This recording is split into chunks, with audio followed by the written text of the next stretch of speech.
In the kingdom of Elaria, Queen Seraphina walked through her lush gardens, her heart full as she watched her young child, Prince Emory, chase after bright butterflies. The court buzzed with joys and duties, unaware of the lurking threat. One evening, as the moon cast a silver glow, a fierce tornado of wings and flames swept into the palace courtyard. The court scattered in panic as a dragon, scales glinting in the moonlight, snatched Prince Emory and soared into the night sky. Queen Seraphina, distraught but determined, vowed to rescue her son, despite the dragon's ferocity. The bravest knights prepared to follow, yet Seraphina insisted on going alone. Arming herself with the kingdom's finest sword, she mounted her fastest steed, galloping towards the dragon's peak, her heart a mix of fear and steely resolve. As she rode, the whispers of the night told tales of an ancient dragon that lurked in secret, guardian of something long forgotten. Meanwhile, in the court, the Prime Minister, Lord Hawthorne, quietly sealed his letters. His expression was one of a schemer, yet no one noticed the malice behind his half-smile. At Dragon's Peak, Queen Seraphina faced the stony mountain, its peak veiled in clouds, as if the mountain guarded the secret of her son's abduction. She began the treacherous climb with determination burning in her heart like a guiding flame. As she ascended, the path seemed to twist mockingly, but her motherly love was a compass that steered her ever onward. Inside the lair, young Prince Emory sat with the dragon who, surprisingly gentle, shielded him with a wing, speaking softly in a tongue lost to ages. The dragon's eyes, glowing like embers, flickered with kindness, not malice. It was a protector, not a captor. Queen Seraphina reached the summit, her heart pounding, her body weary.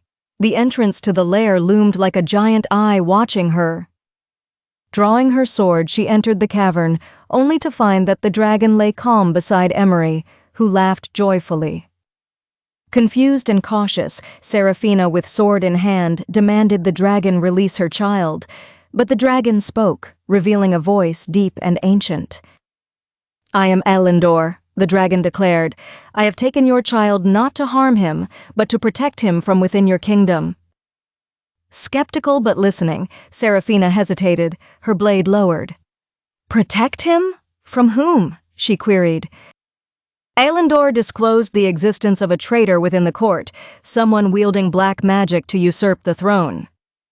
Seraphina connected the pieces, recalling the Prime Minister's peculiar behavior and subtle manipulations. Elyndor continued, revealing a prophecy told to dragons of a queen who'd bring peace to the fractured realm, but only after facing betrayal. Queen Seraphina felt the weight of responsibility heavy on her shoulders, yet she remained steadfast for Emory and Elaria. She agreed to leave Emory with Elyndor while she returned to the court to unmask the conspirator. Elyndor promised his protection, guarding Emory as she ventured back. Armed with knowledge and purpose, Seraphina descended from the peak, stronger and calmer. Back in Elaria, she re-entered her court, the familiar halls now shadows filled with suspicion. She sought allies, friends she could trust, those loyal to the crown and not to titles. Together, they devised a plan to reveal the villain. A grand ball was arranged, inviting everyone in the court, including Lord Hawthorne, under the guise of celebrating new peace treaties. As the night wore on, Seraphina watched keenly, for Elyndor had foreseen that the traitor would reveal himself out of greed and lust for power. As the final act of the evening approached, Seraphina subtly announced a test of fealty and magic, a tradition of truth amongst the nobility. Lord Hawthorne, coerced by his own ambition, balked at this revelation, the shadows of his deceit bare to all. The court gasped, whispers transformed into a roar of realization. Seraphina, with her allies, confronted Hawthorne, who was eventually apprehended and his dark machinations halted.